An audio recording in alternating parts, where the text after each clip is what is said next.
anak-anak yang tersayang, salam sehat, salam DJTM. Berjumpa kembali dengan Ibu Cindy. Nah, apa kabarnya anak-anak di rumah? Ibu berharap anak-anak semua dalam keadaan sehat ya, dan tetap semangat. Baik anak-anak, sebelum kita masuk di materi pembelajaran kita hari ini, ayo kita siapkan hati untuk berdoa terlebih dahulu ya. Kita berdoa menurut ajaran agama kita masing-masing. Kita siap berdoa. Berdoa mulai dalam nama Bapa, Putra, dan Roh Kudus.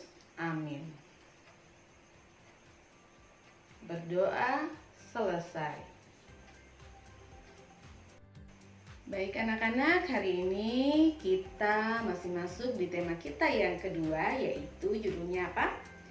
Ya, bermain di lingkunganku. Dengan subtema kita yang ketiga, yaitu bermain di lingkungan sekolah. Ya anak-anak, kita saat di sekolah itu tempat bermain kita di mana? Ya, di mana? Di luar kelas, bukan di dalam kelas ya. Karena di dalam kelas merupakan tempat apa? Tempat kita untuk belajar. Nah, pada pembelajaran kita hari ini, kita akan belajar tentang bagaimana menyebutkan tata tertib yang ada di sekolah. Ya, tata tertib itu apa sih? Ada yang tahu? Ya, tata tertib itu adalah peraturan yang anak-anak harus laksanakan atau taati. Ya. Sekali lagi, tata tertib adalah peraturan yang harus dilaksanakan atau ditaati. Harus ditaati juga, ya. Baik di rumah maupun di sekolah itu ada aturannya masing-masing anak-anak. Dan anak-anak harus mentaati itu semua. Nah, dengan mematuhi tata tertib, membuat hidup kita menjadi lebih apa? Ya, menjadi lebih disiplin. Ya, disiplin dan lebih teratur. Nah, contoh tata tertib yang ada di sekolah itu apa? Ya, memakai seragam sekolah sesuai dengan jadwal yang sudah ditentukan. Ya. Coba sekarang anak-anak amati gambar yang Ibu Cindy tampilkan. Ya. Nah, setelah anak-anak amati, ini seragam dipakai untuk hari apa ya? Anak-anak tahu? Ya, kalau anak-anak mengetahuinya berarti anak-anak juga bisa menyebutkan nama-nama perlengkapan atau aksesoris seragam sekolah yang telah ditunjukkan ini.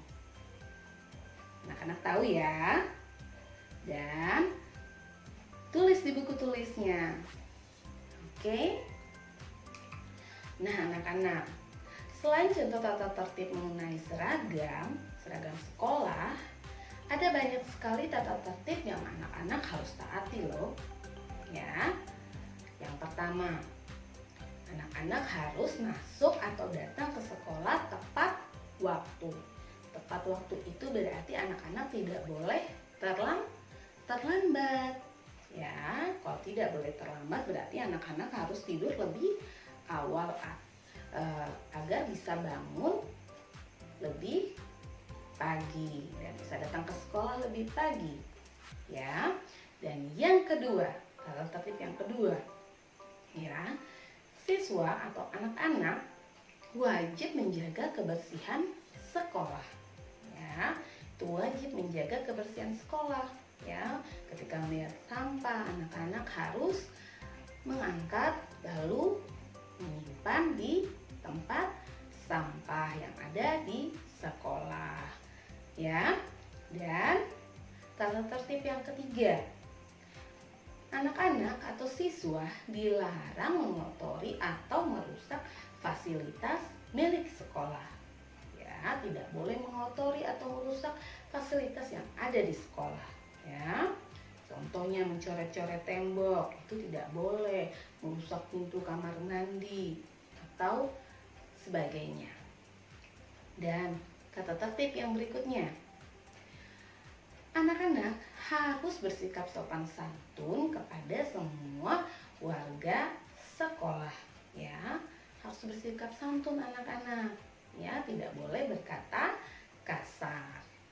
Nah, dan masih banyak lagi peraturan atau tata tertib lain di sekolah yang membuat anak-anak itu semakin disiplin. Oke? Dan setelah mengetahui tata tertib apa yang ada di sekolah anak-anak, maka anak-anak pasti tahu apa yang harus dilakukan atau tidak boleh dilakukan di sekolah, ya. Apa hal yang boleh dilakukan dan tidak boleh dilakukan di sekolah, ya. Di sekolah ada kegiatan yang harus dilakukan atau tidak boleh dilakukan anak-anak, ya. Coba lihat anak-anak, lihat contohnya ini. Anak-anak lihat contoh yang pertama. Di sini contohnya apa yang harus anak-anak lakukan? Ya, melakukan piket kelas sesuai jadwal. Dan contoh yang kedua, apa? Memakai seragam yang bersih dan rapi. Dan yang ketiga yang anak-anak harus lakukan di sekolah, yaitu apa? Ya, berdoa sebelum memulai pelajaran. Seperti kita tadi, kita memulai kegiatan itu dengan berdoa, ya anak-anaknya. Nah, dari ketiga hal ini anak-anak harus lakukan di sekolah, ya. Bisa? Bu Cindy yakin anak-anak pasti bisa melakukannya. Dan kita lihat lagi hal yang tidak boleh anak-anak lakukan. Apa sih yang tidak boleh kita lakukan, Bu Cindy? Nah, lihat contohnya. Nah, kita lihat apa yang dilakukan anak ini. Ya, membuang sampah sembarangan. Itu tidak boleh. Ya, harusnya apa? Harusnya membuang sampah pada tempat sampah. Ya, agar lingkungan kita, lingkungan sekolah kita menjadi apa? Ya, menjadi bersih anak-anak. Senang kan melihat lingkungan menjadi bersih? Senang ya. Dan yang berikutnya yang tidak boleh anak-anak lakukan adalah yang pertama, tidak merusak buku yang ada di perpustakaan. Ya, tidak merusak buku yang ada di perpustakaan. Dan yang berikutnya yang anak-anak tidak boleh lakukan lagi adalah tidak membawa benda tajam. Ya. Kenapa? Karena hal itu bisa membahayakan diri anak-anak sendiri maupun orang-orang yang ada di sekitar kita. Ya, itu bisa membahayakan.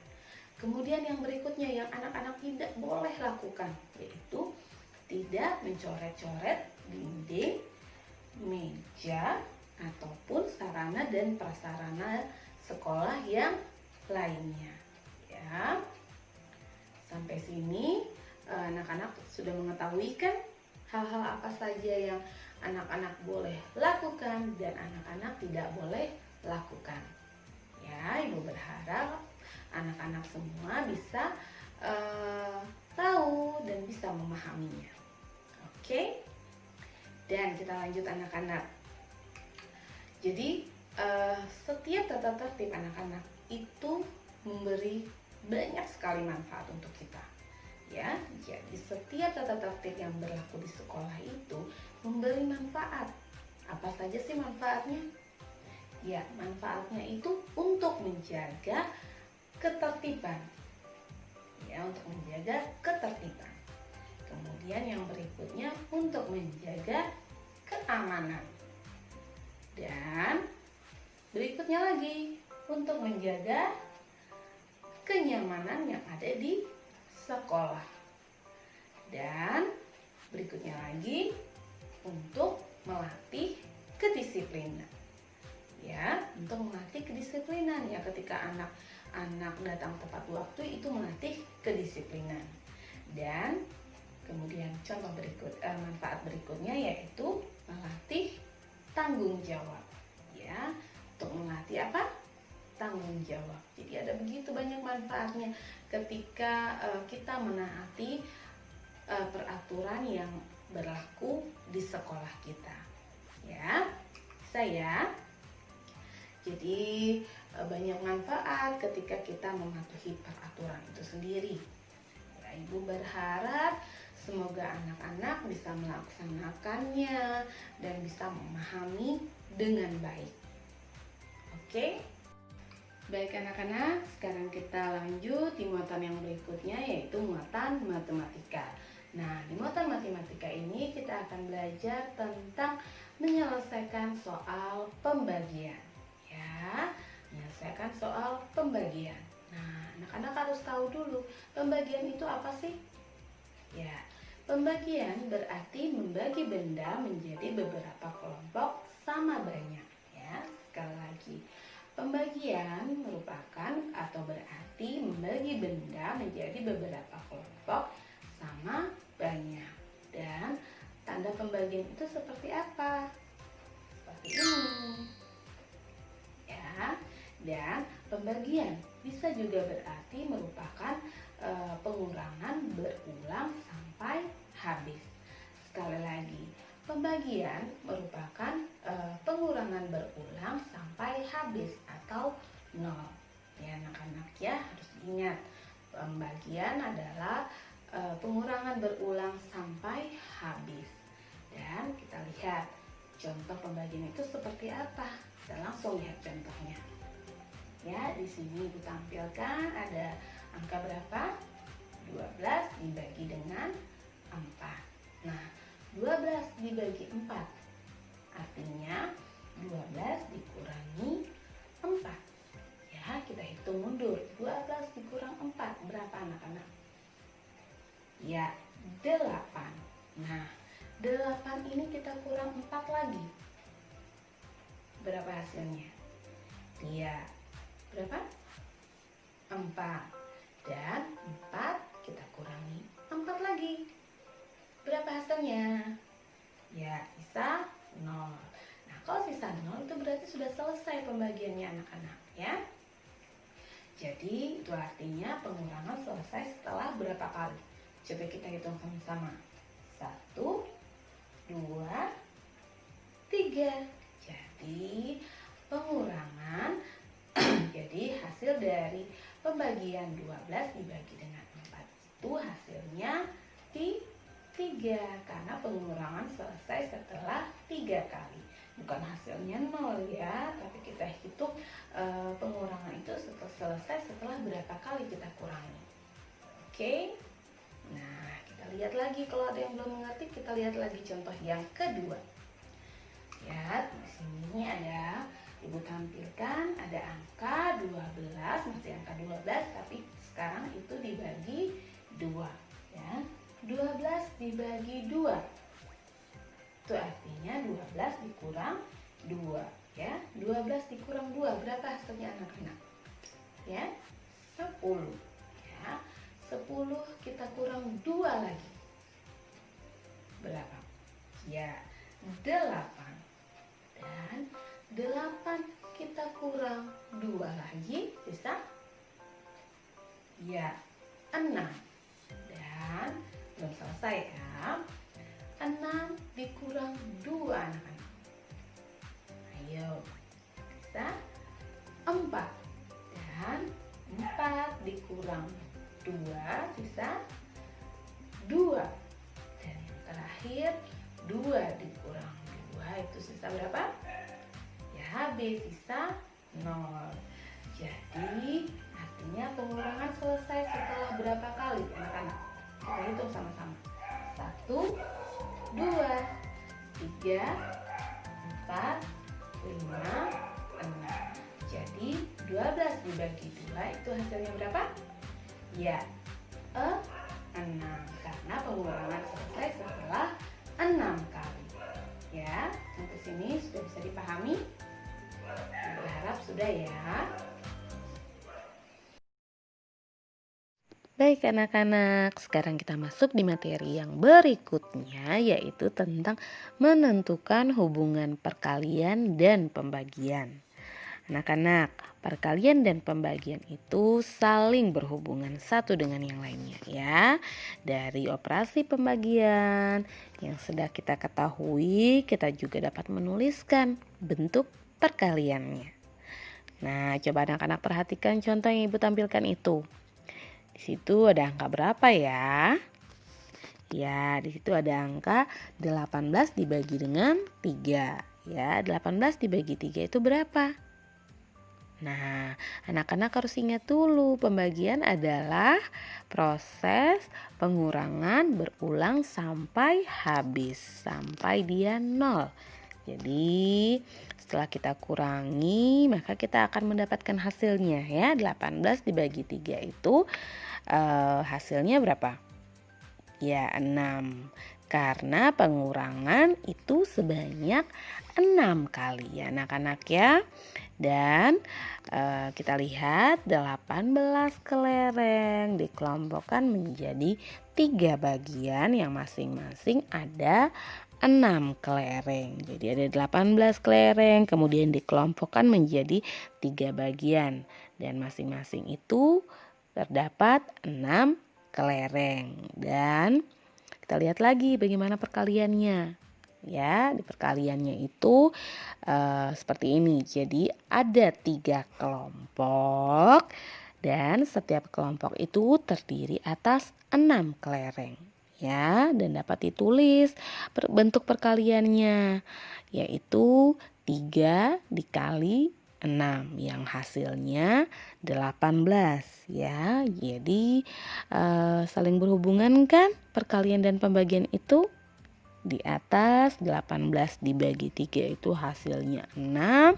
Nah, di bawah bentuk perkaliannya juga itu seperti itu. Jadi 3 dikali 6 itu hasilnya 18. Ya, sampai sini Ibu berharap anak-anak sudah bisa memahami ya. Oke. Ya anak-anak, sekarang Ibu akan memberikan latihan untuk anak-anak ya. Coba anak-anak menentukan hasil pembagian berikut. Ya, lalu anak-anak tuliskan bentuk perkaliannya juga. Ya, ditulis di buku tulisnya.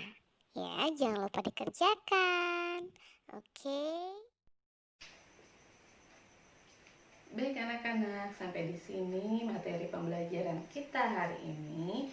Semoga bermanfaat ya. Dan Ibu sini ingatkan kembali untuk mengerjakan tugas-tugas yang ada di classroom-nya dan juga di buku bupenanya. Baik anak-anak, tetap jaga kesehatan ya dan tetap semangat. Dan sampai berjumpa di video pembelajaran selanjutnya. Dadah. Sampai berjumpa kembali pada episode selanjutnya. Salam DJTM. Terima kasih. Dadah.